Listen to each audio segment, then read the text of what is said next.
Hello, and welcome back to Passages Dark and Curious. The present offering is King Pest, a tale containing an allegory by Edgar Allan Poe.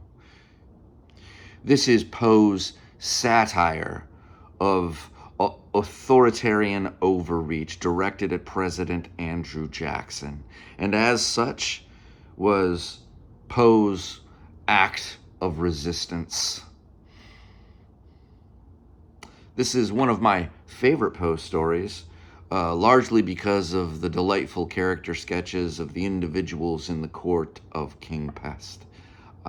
It's very entertaining, and I hope you will enjoy it. I also found an interesting article in the Satirist about this story, and I think I will include it in the description below. As always, if you like what you see, if you like what you hear, if you're engaged, please like, share, comment, and subscribe. I would be very grateful.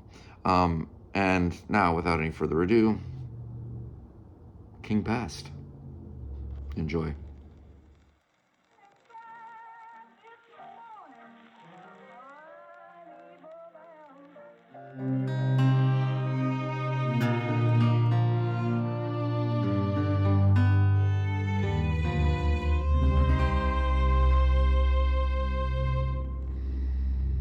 King Pest, a tale containing an allegory, by Edgar Allan Poe. The gods do bear and allow in kings the things which they abhor in rascal routs. Buckhurst's tragedy of Ferrex and Porrex. About 12 o'clock one night in the month of October, and during the chivalrous reign of the third Edward, two seamen belonging to the crew of the Free and Easy, a trading schooner plying between Sluys and the Thames and then at anchor in that river, were much astonished to find themselves seated in the tap room of an alehouse in the parish of St. Andrews, London, which alehouse bore for sign the portraiture of a jolly tar. The room, although ill-contrived, smoke-blackened, low-pitched, and in every other respect agreeing with the general character of such places at the period, was nevertheless, in the opinion of the grotesque groups scattered here and there within it, sufficiently well adapted for its purpose. Of these groups, our two seamen formed, I think, one of the most interesting, if not the most conspicuous. The one who appeared to be the elder, and whom his companion addressed by the characteristic appellation of Legs, was at the same time much the taller of the two.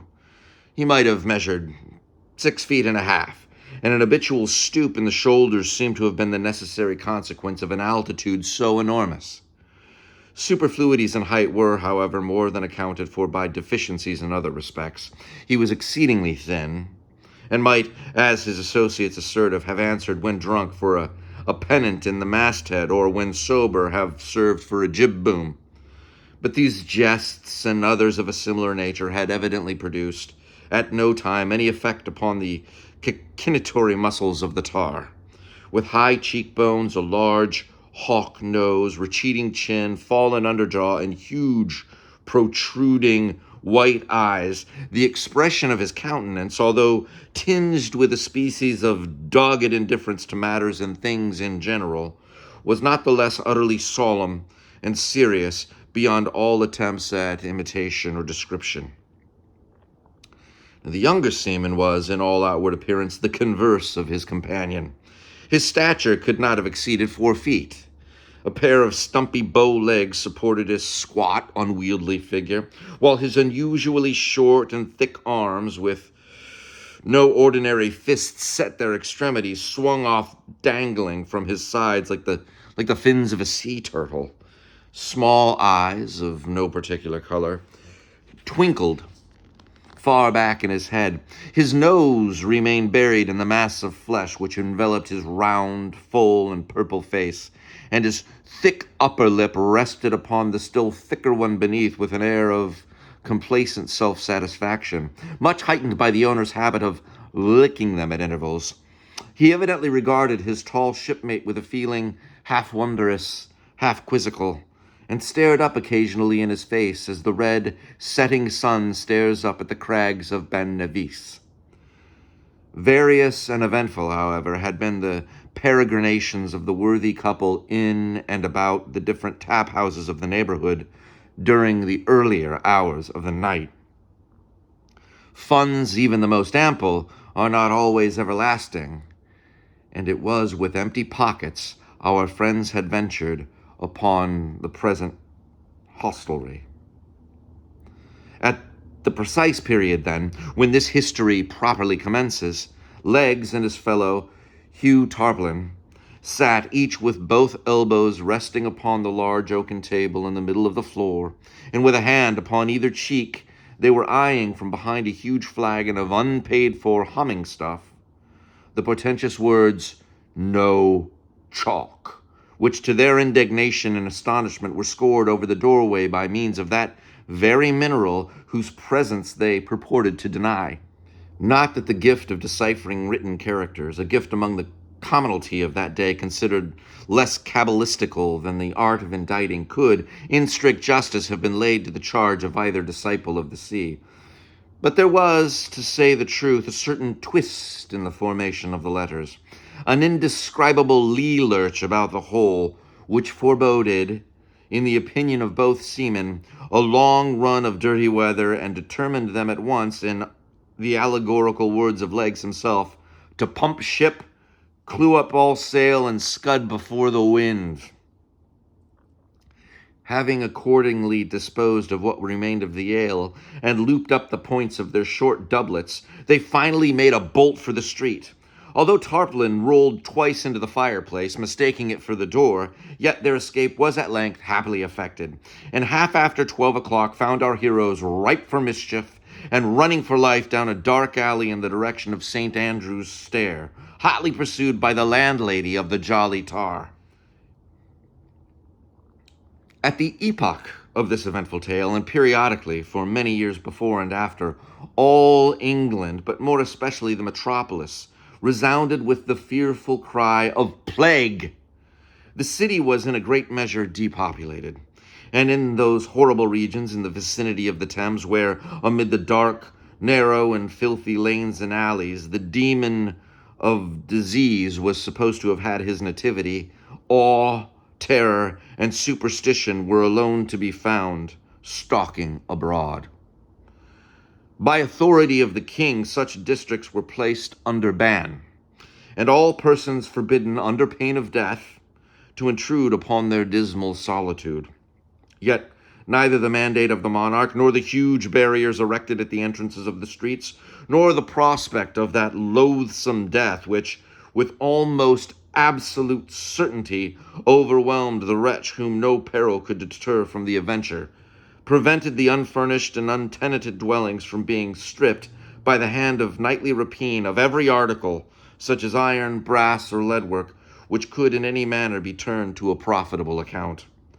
Above all, it was usually found, upon the annual winter opening of the barriers, that the locks, bolts, and secret cellars had proved but slender protection to those rich stores of wines and liquors which, in consideration of the risk and trouble of removal, many of the numerous dealers having shops in the neighborhood had consented to trust, during the period of exile, to so insufficient a security.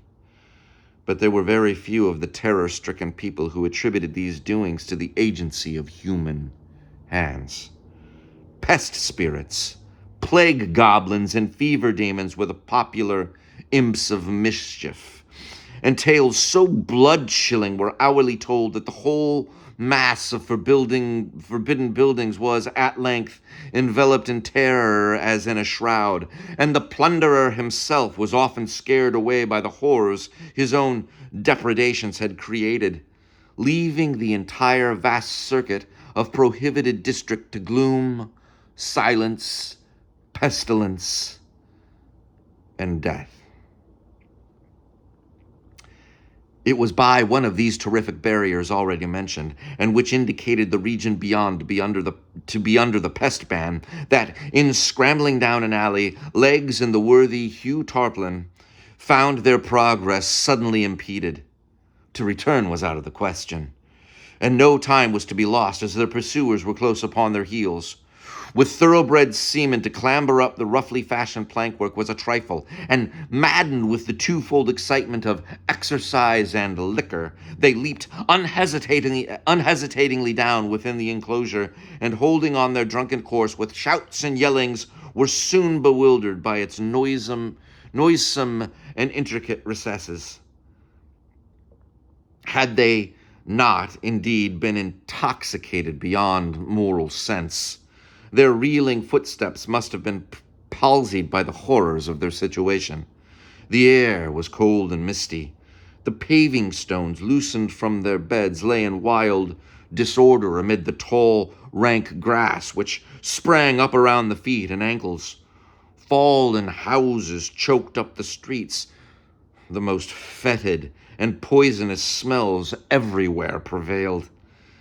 And by the aid of that ghastly light which, even at midnight, never fails to emanate from a vapory and pestilential atmosphere, might be discerned lying in the bypaths and alleys, or rotting in the windowless habitations, the carcass of many a nocturnal plunderer, arrested by the hand of the plague in the very perpetration of his robbery.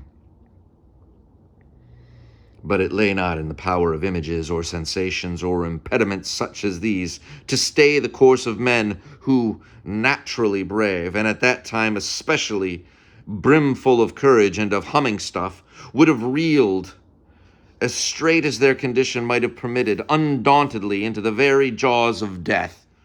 Onward, still onward, stalked the grim Legs, making the desolate solemnity echo and re-echo with yells like the terrific war whoop of the Indian. And onward, still onward, rolled the dumpy Tarpaulin, hanging on to the doublet of his more active companion, and far surpassing the latter's most strenuous exertions in the way of vocal music by bull-roarings in basso from the profundity of his stentorian lungs.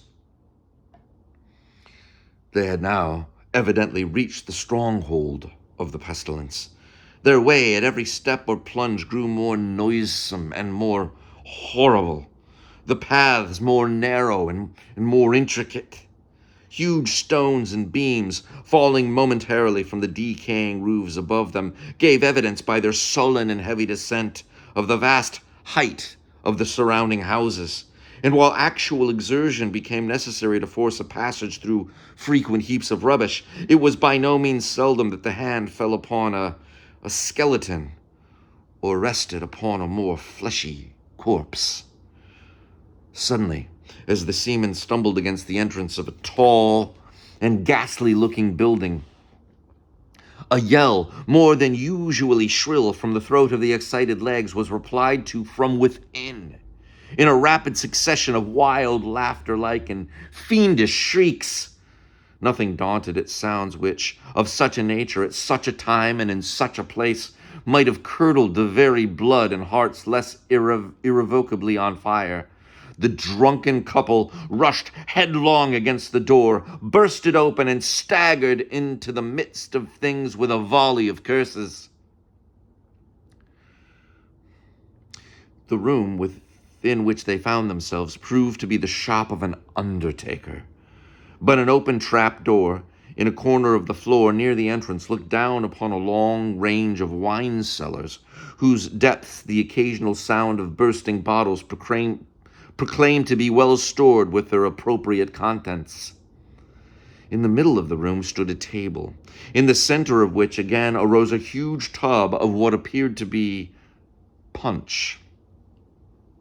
Bottles of various wines and cordials, together with jugs and pitchers and flagons of every shape and quality, were scattered profusely upon the board. Around it, upon coffin trestles, was seated a company of 6. This company I will endeavor to delineate one by one. Fronting the entrance and elevated a little above his companions sat a personage who appeared to be the president of the table. His stature was gaunt and tall, and Legs was confounded to behold in him a figure more emaciated than himself. His face was as yellow as saffron, but no feature excepting one alone was sufficiently marked to merit a particular description.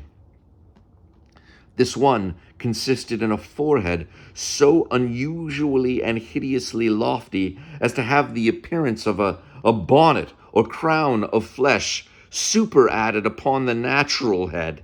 His mouth was puckered and dimpled into an expression of ghastly affability, and his eyes, as indeed the eyes of all at the table, were glazed over with the fumes of intoxication. This gentleman was clothed from head to foot in a richly embroidered black silk velvet pall, wrapped negligently around his form after the fashion of a Spanish cloak. His head was stuck full of sable hearse plumes, which he nodded to and fro with a jaunty and knowing air, and in his right hand he held a huge human thigh bone with which he appeared to have been just knocking down some member of the company for a song. Opposite him, and with her back to the door, was a lady of no whit the less extraordinary character. Although quite as tall as the person just described, she had no right to complain of his unnatural emaciation. She was evidently in the last stage of a dropsy, and her figure resembled nearly that of the huge puncheon of October beer, which stood with the head driven in close by her side in a corner of the chamber. Her face was exceedingly round, red, and full, and the same peculiarity, or rather want of peculiarity, attached itself to her countenance which I before mentioned in the case of the president. That is to say, only one feature of her face was sufficiently distinguished to need a separate characterization. Indeed, the acute tarpaulin immediately observed the same remark might have applied to each individual person of the party, every one of whom seemed to possess a monopoly of some particular portion of physiognomy. With the lady in question, this portion proved to be the mouth. Commencing at her right ear, it swept with a terrific chasm to the left. The short pendants which she wore in either auricle continually bobbing into the aperture. She made, however, every exertion to keep her mouth closed and look dignified in a dress consisting of a newly starched and ironed shroud coming up close under her chin with a crimpled ruffle of cambric muslin. At her right sat a diminutive young lady whom she appeared to patronize. This delicate little creature, in the trembling of her wasted fingers, in the livid hue of her lips, and in the slight hectic spot which tinged her otherwise leaden complexion, gave evident indications of a galloping consumption. An air of extreme haut ton, however, pervaded her whole appearance.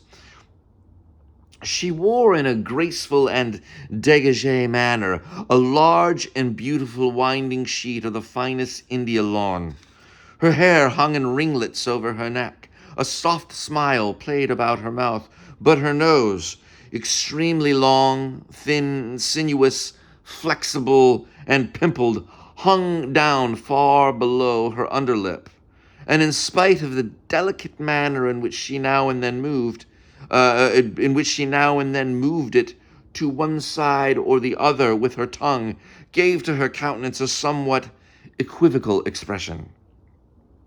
Over against her, and upon the left of the dropsical lady, was seated a little puffy wheezing and gouty old man, whose cheeks reposed upon the shoulders of their owner like two huge bladders of Oporto wine.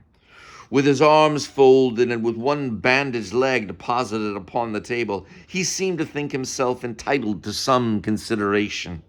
He evidently prided himself much upon every inch of his personal appearance, but took more special delight in calling attention to his gaudy-colored surtout.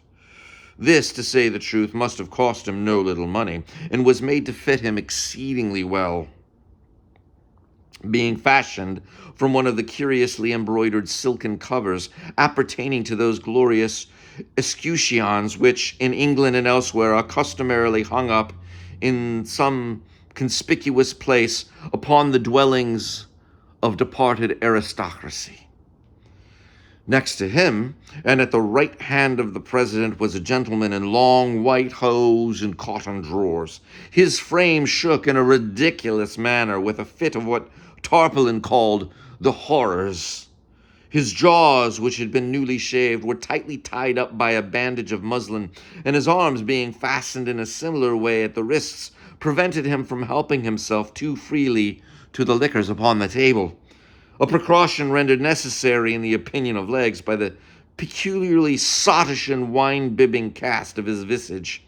A pair of prodigious ears, nevertheless, which it was no doubt found impossible to confine, towered away into the atmosphere of the apartment, and were occasionally pricked up in a spasm at the sound of the drawing of a cork. Fronting him, sixthly and lastly, was situated a singularly stiff-looking personage who, being affected with paralysis, must, to speak seriously, have felt very ill at ease in his unaccommodating habiliments. He was habited somewhat uniquely in a new and handsome mahogany coffin, its top or headpiece pressed upon the skull of the wearer and extended over it in the fashion of a hood, giving to the entire face an air of indescribable interest.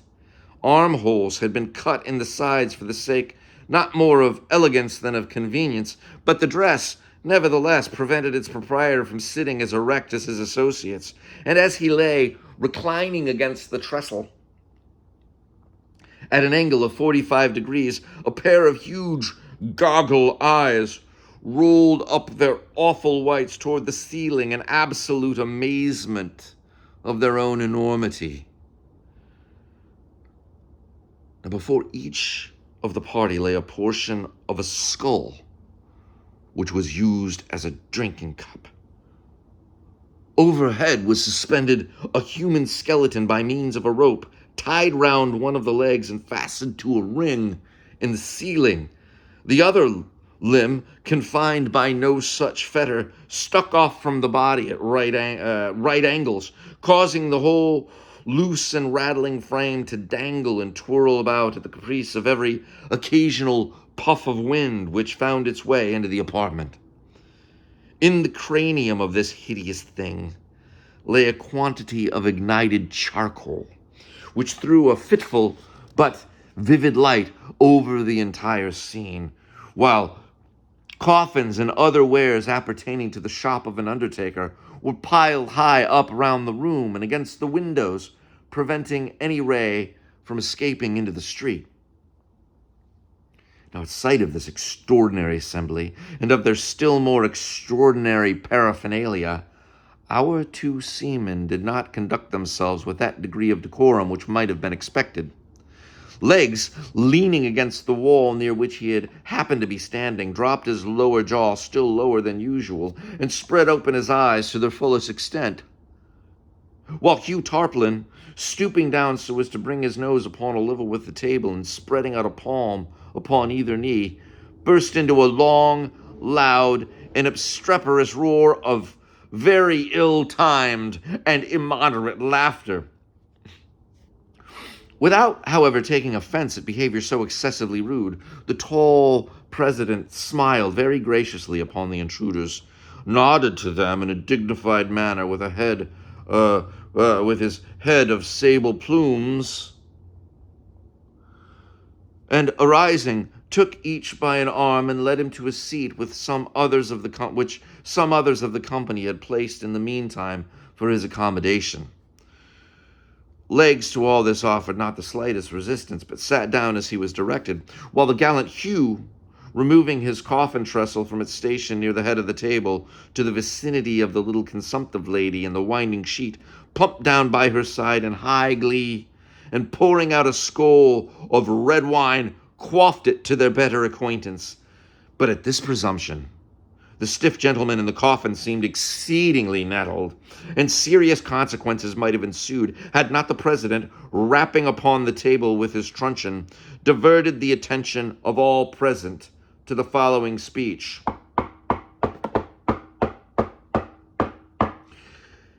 It becomes our duty upon the present happy occasion. Avast there, interrupted Legs, looking very serious. Avast there a bit, I say, and tell us who the devil ye all are, and what business ye have here. Rigged off like the foul fiends, and swilling the snug blue ruin stowed away for the winter by my honest shipmate Will Wimble, the undertaker. At this unpardonable piece of ill-breeding, all the original company half started to their feet, and uttered the same rapid succession of wild, fiendish shrieks, which had before caught the attention of the seamen. The president, however, was the first to recover his composure, and at length, turning to Legs with great dignity, recommenced. Most willingly we will gratify any reasonable curiosity on the part of guests so illustrious, unbidden though they be. Know then that in these dominions I am monarch, and here rule with undivided empire, under the title of King Pest the First. This apartment, which you no doubt profanely suppose to be the shop of Will Wimble the undertaker, a man whom we know not, and whose plebeian appellation has never before this night thwarted our royal ears. This apartment, I say, is the dais chamber of our palace, devoted to the councils of our kingdom and to other sacred and lofty purposes. The noble lady who sits opposite is Queen Pest, our serene consort. The other exalted personages whom you behold are all of our family, and wear the insignia of the blood royal under the respected titles of His Grace the Archduke Pestiferous, His Grace the Duke Pestilential, His Grace the Duke Tempest, and Her Serene Highness the Archduchess Anapest. As regards, continued he, your demand of the business upon which we sit here in council, we might be pardoned for replying that it concerns, and concerns alone, our own private and regal interests, and is in no manner important to any other than ourselves. But in consideration of those rights to which as guests and strangers you may feel yourselves entitled, we will furthermore explain that we are here this night, prepared by deep research and accurate investigation, to examine, analyze, and thoroughly determine the indefinable spirit, the incomprehensible qualities and nature of those inestimable treasures of the palate, the wines, ales, and liqueurs of this goodly metropolis, by so doing to advance not more our own designs than the true welfare of that unearthly sovereign whose reign is over us all, whose dominions are unlimited, and whose name is death. Whose name is Davy Jones, ejaculated Tarpaulin, helping the lady by his side to a skull of liquor and pouring out a second for himself. Profane varlet, said the president, now turning his attention to the worthy Hugh. Profane and execrable wretch, we have said that in consideration of those rights which even in thy filthy person we feel no inclination to violate, we have condescended to make reply to thy rude and unreasonable inquiries. We nevertheless, for your unhallowed intrusion upon our counsels, believe it our duty to mulct thee and thy companion in each a galleon of blackstrap, having imbibed which to the prosperity of our kingdom at a single draught, and upon your bended knees ye shall be forthwith free either to proceed upon your way, or remain and be admitted to the privileges of our table according to your respective and individual pleasures. It would be a matter of utter impossibility, replied Legs, whom the assumptions and dignity of King Pest I had evidently inspired with some feelings of respect, and who arose and steadied himself by the table as he spoke. It would please your majesty to be a matter of utter impossibility to stow away in my hold even 1/4 part of that same liquor which your majesty has just mentioned, to say nothing of the stuffs placed on board in the forenoon by way of ballast, and not to mention the various ales and liqueurs shipped this evening at various seaports. I have at present a full cargo of humming stuff taken in and duly paid for at the sign of the Jolly Tar. You will therefore, please your majesty, be so good as to take the will for the deed, for by no manner of means either can I or will I swallow another drop, least of all a drop of that villainous bilge water that answers to the name of Black Strap. Belay that, interrupted Tarpaulin, astonished not more at the length of his companion's speech than at the nature of his refusal. He said, belay that, you lubber, and I say, Legs, none of your palaver. My haul is still light, although I confess you yourself seem to be a little top-heavy. And as far as the matter of your share of the cargo, why rather than raise a squall, I would find stowage room for it myself. But this proceeding, interposed the president, is by no means in accordance with the terms of the mulct or sentence, which is in its nature median, and not to be altered or recalled. The conditions we have imposed must be fulfilled to the letter, and that without a moment's hesitation, in failure of which fulfillment we decree that you do here be tied neck and heels together and duly drowned as rebels in young hogshead of October beer. A sentence, a righteous and just sentence, a glorious decree, a most worthy and upright and holy condemnation, shouted the Pest family all together.